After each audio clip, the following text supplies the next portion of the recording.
product called Dog Rocks.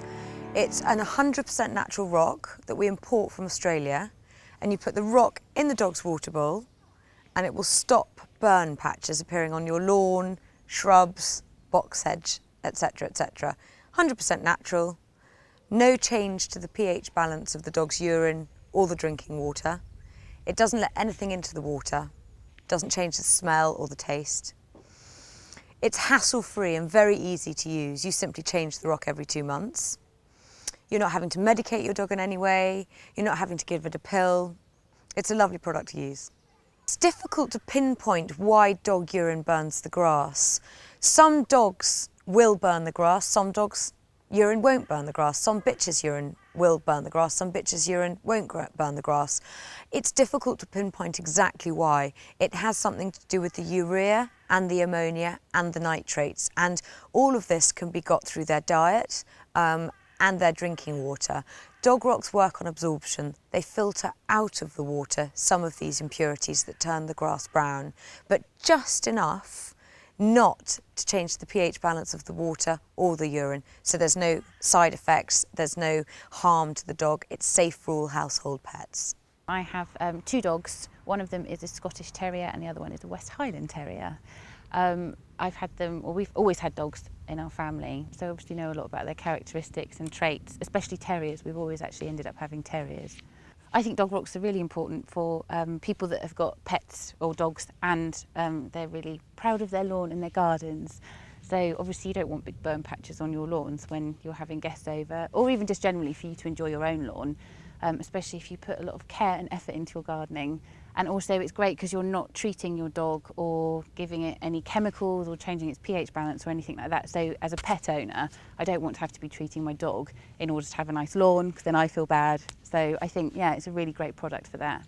Basically, you put 1 pack of Dog Rocks in your water bowl and it will work on absorption. Imagine a sponge. It'll soak up enough of the problem, enough of the impurities that turn the grass brown, to stop the problem happening. It'll reach a saturation point at around 2 months where it can't absorb anymore. It does work for cats and it does work for rabbits if you can confine their water source and make sure that their water source has got Dog Rocks in it. So it's proven both on the sort of medical side, if you want, with the water tests and the urine tests, and it's proven within the field, the consumer side. We sell hundreds of thousands of packs a year. Dog Rocks are amazing because they obviously protect your lawn. They are 100% natural for your dog and your animals, and it means that you've got a nice lawn that you can enjoy and also your dog can as well.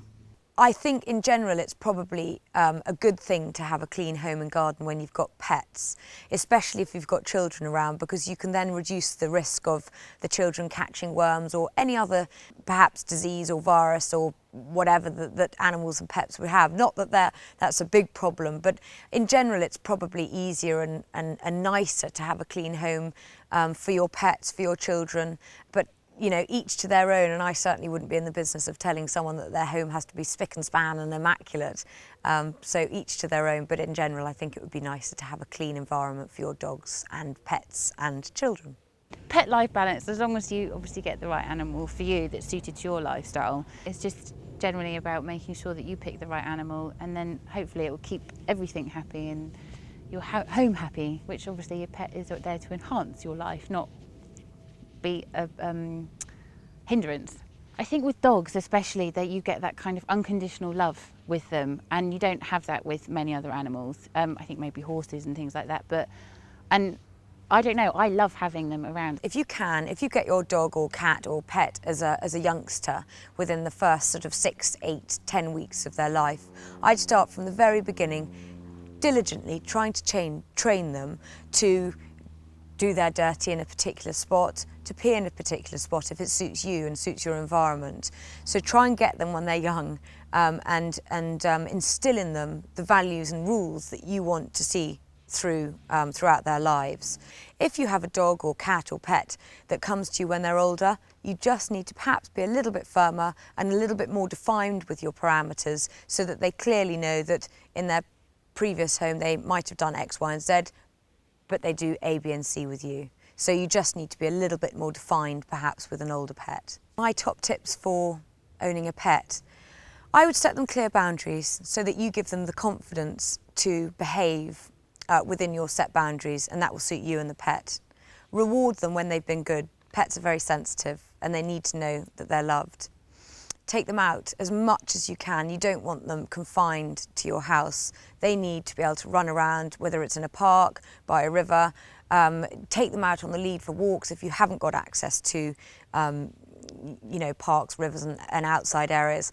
And most importantly, be fair and give them loads of love, because they deserve it more than we do.